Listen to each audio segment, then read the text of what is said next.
This is the Channel Master Micronic tape recorder. It is a very small reel-to-reel tape deck, model number 6456. Comes with a 120-day warranty. The box is in beautiful condition.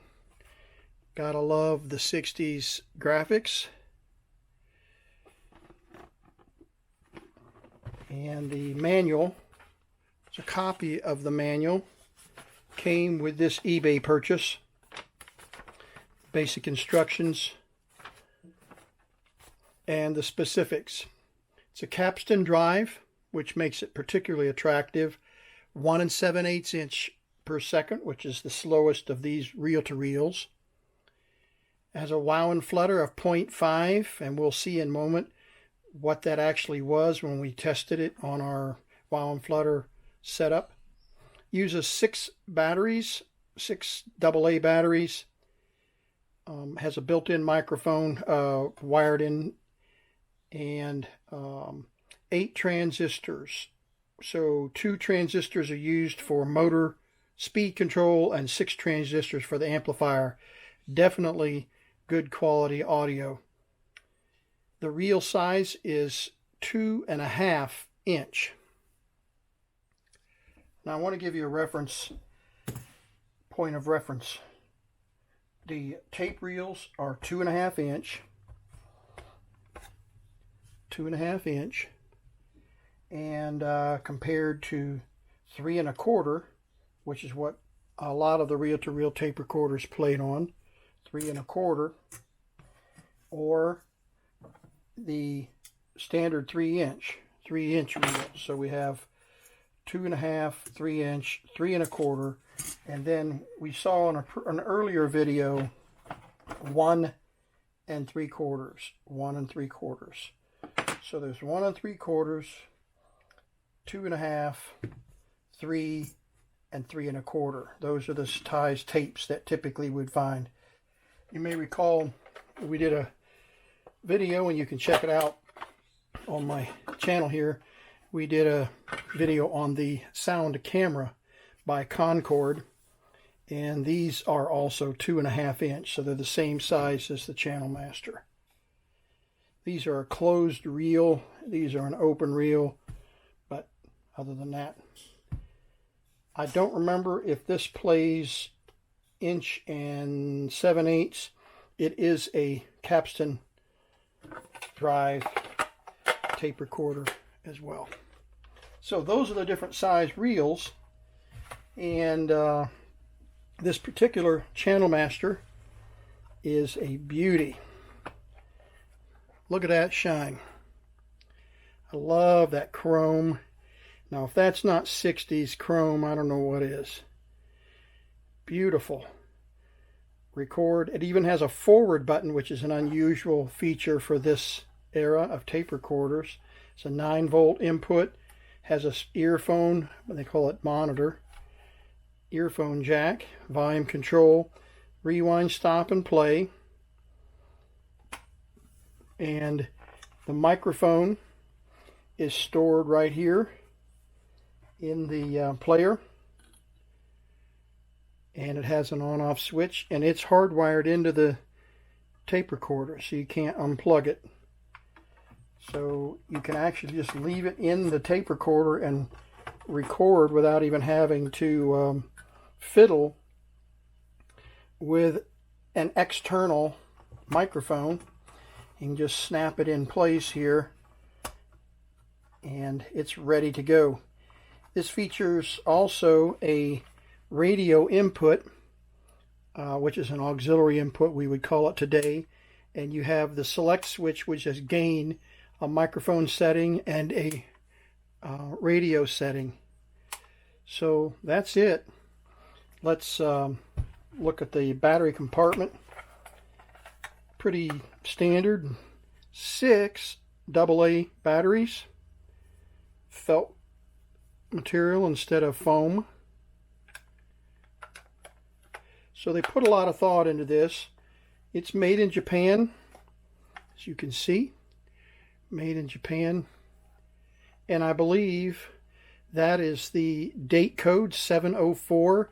So I'm not sure. The 4, I believe, is 64. I've seen some other research done on this particular tape deck, and I believe it's a 1964 tape deck.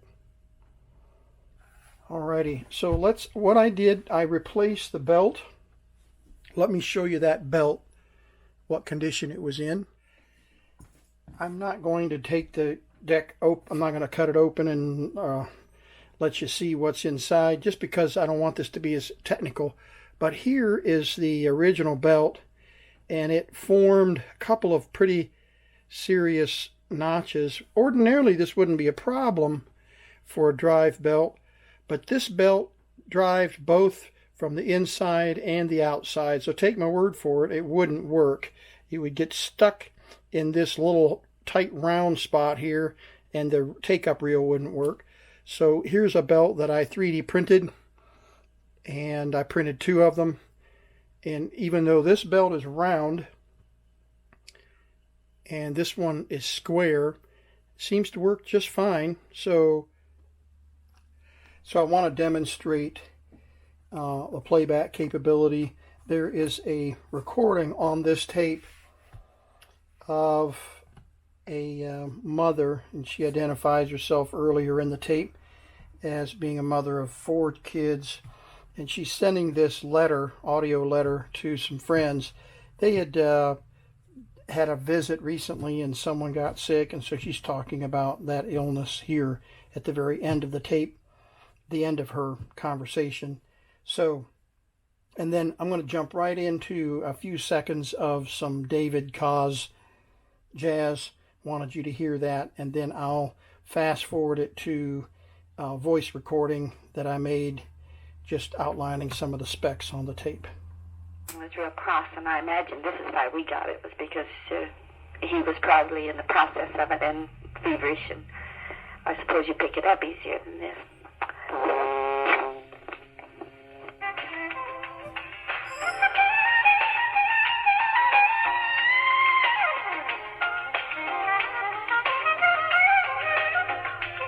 Pretty impressive, isn't it?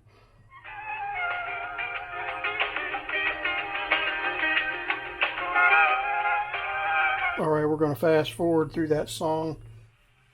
Well, that was pretty impressive for 1964. The Channel Master miniature tape recorder,